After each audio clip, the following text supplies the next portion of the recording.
Christianity Bible and Alcohol Episode 9. Welcome to the time of relief, the New Testament wine, oinos. Part 2. Last episode we saw that there is only one main word for wine in the New Testament.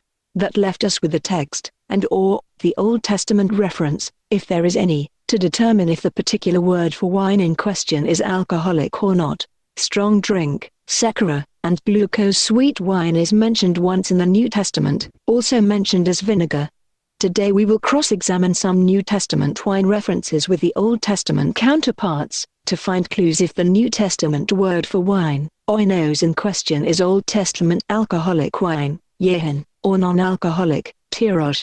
Luke 5:37 and 39, and no man putteth new wine into old bottles, else the new wine will burst the bottles, and be spilled, and the bottles shall perish. Verse 39. No man also having drunk old wine straightway desireth new, in the saith, the old is better. The understanding of the kind of bottles used in the Bible is vital to the understanding of these texts. The bottles here were not made of glass as it is today, but of animal skin. Over time they get dry, hardened and inelastic.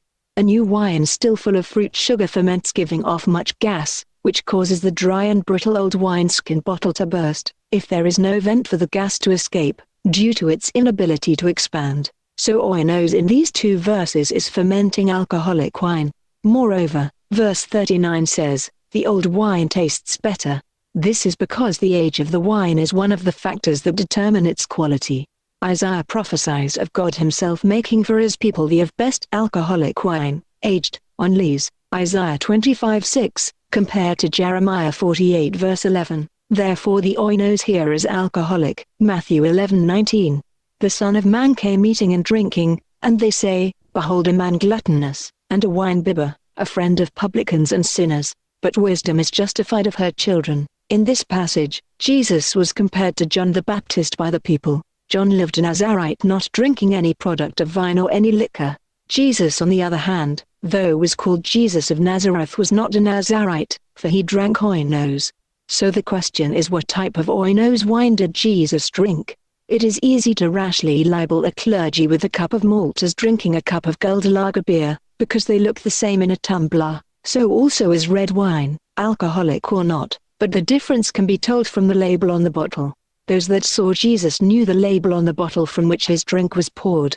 One thing I want you to understand is that, although the New Testament was recorded in Greek, neither Jesus, his disciples, nor his listeners spoke Greek.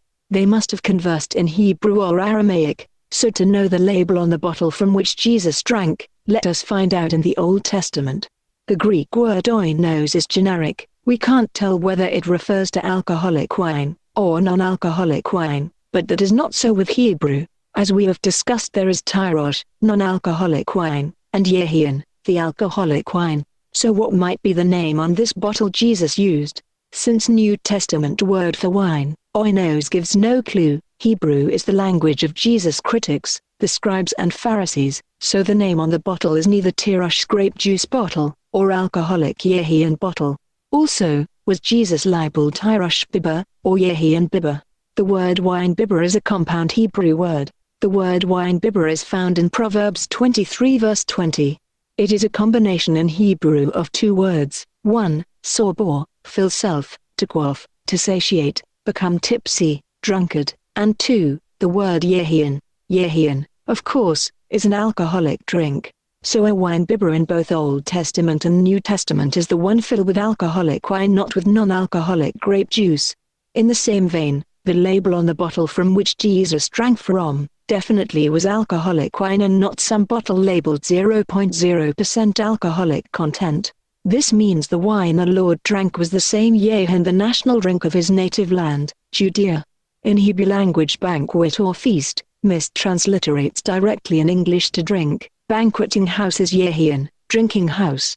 You will never find non-alcoholic wine, tirosh, appears so much as you would yehin in biblical Jewish culture or literature. Tirosh's relevant sense in use for first fruit tithe payment, as a symbol of divine blessing, or for pronouncements of God's judgment on their source of arrogance, agricultural produce, and in yehin production. Jesus not only drank alcohol, he created it, he also turned water to alcohol, from the word of the governor of the feast, John 2:10, and saith unto him, Every man at the beginning doth set forth good wine, and when men have well drunk, then that which is worse, but thou hast kept the good wine until now.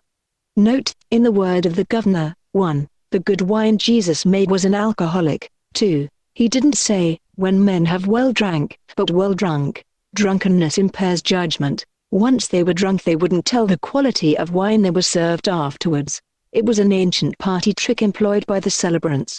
Of course, neither Jesus, the governor of the wedding, nor the couple was responsible for what man might do with the abundant supply of food or drink. Everyone knows the law forbids drunkenness. In fact, the Lord's surplus supply of drinks provides an extra source of income for the fortunate couple.